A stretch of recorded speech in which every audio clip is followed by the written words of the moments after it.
Listen, Katie, you don't have to go through this by yourself. I'm not talking about the doctor's appointment. I'm talking about all the worrying leading up to it. I wish you'd opened up to me. Let me help. Dad, we are celebrating. Like, yes, we are. The two of you? Mm-hmm. Oh, I don't understand.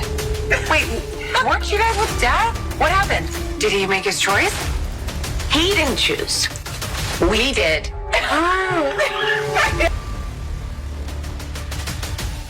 Bold and the Beautiful gets out of last place, but stays in number 8 in my rankings, which is second to last. It's only number 8 because there was no home and away for the month of December. They're on a break in Australia.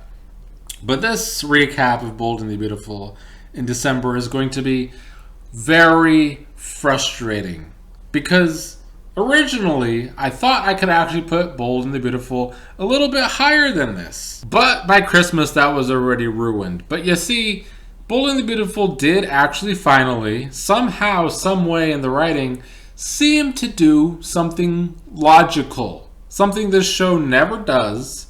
It actually wrote something logical. That after 30 years, Brooke and Taylor in this triangle with Ridge for 30 years, where Ridge just ping-pongs back and forth between them. Both Brooke and Taylor were tired of it. He's been playing them both for months now, going back and forth. Oh, he declares his love for Taylor, but because Thomas was lying about what Brooke did, he wants to go back to Brooke again. Brooke and Taylor both actually seemed to grow as characters for once and actually grow a backbone for once. And they both seemed to dump Ridge. And that was great. It was cheesy and long overdue, but that was the logical step to take with these grown-ass women. Taylor and Brooke finally both just deciding that they're better off without Ridge because their lives have revolved around him for too long and he's a messy man. That was logical.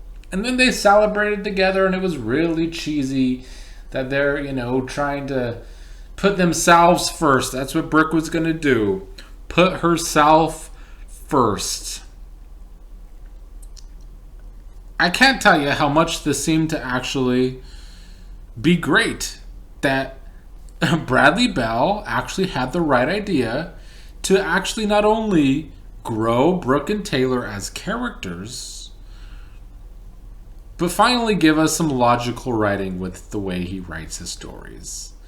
And that was good and well until Christmas came around, which was basically only a week later after all of this happens. And Ridge does show up at Christmas even though he's not expected to. And Brooke turns around and stares him down and gives him those loving eyes. And oh my God, Brooke put herself first for 1 week. 1 week is all before she regressed and kissed Ridge on Christmas. Stupid. It's like one step forward, a giant leap back. Shouldn't be surprising.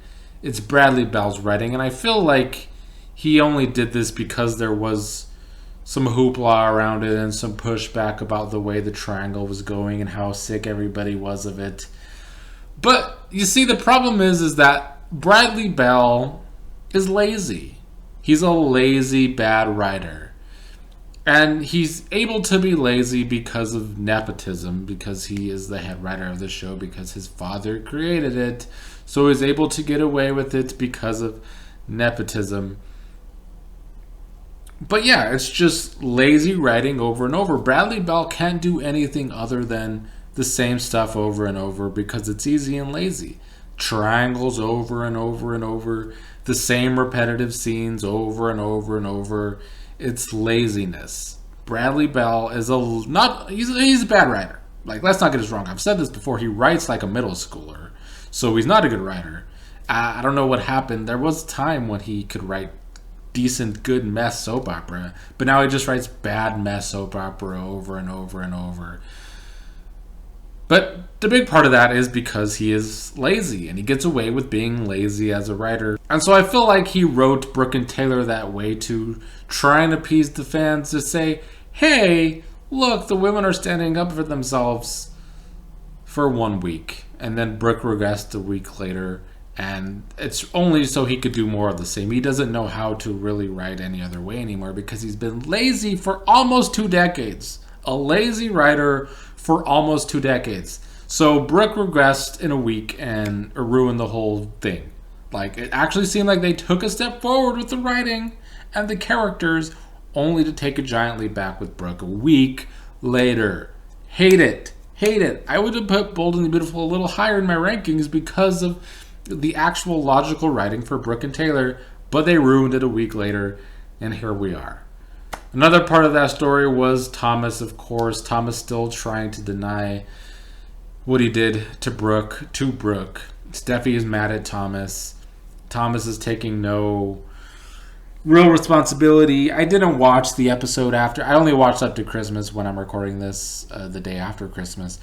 I did read that it seemed like Thomas was being fired thanks to Eric or something. I didn't watch that yet, though.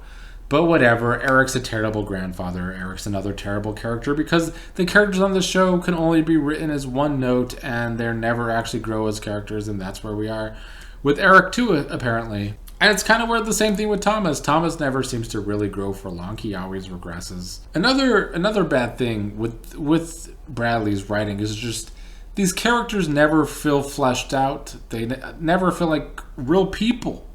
Ever do they feel like real people. Because they don't make the logical choices. That's why the Brooke and Taylor thing was such a big step, or it seemed like with the writing, because the characters on the show never seemed to take the logical steps they would actually take if they were real people.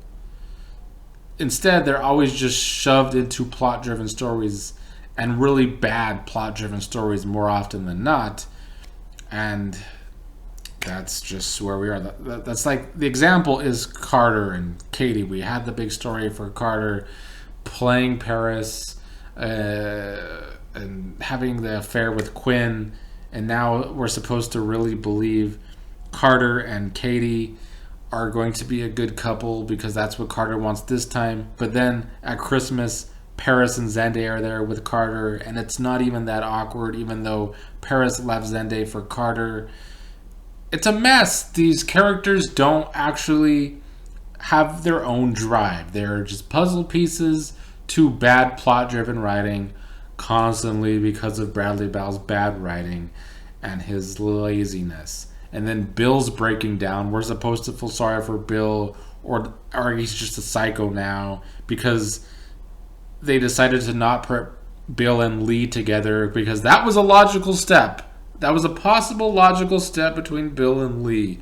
And the logical step would still be to have Lee on the show because Sheila's back around and they have that history now. But Lee's nowhere to be found, and they didn't take the logical step with Bill and Lee. Instead, we just have Sheila driving around in her car like we're supposed to care, like that was good TV. That episode was terrible, with Sheila just driving in her car, getting away from the police.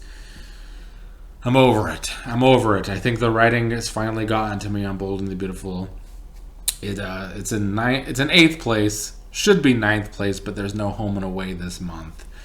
The show, hard to watch because of Bradley Bowell's lazy bad writing.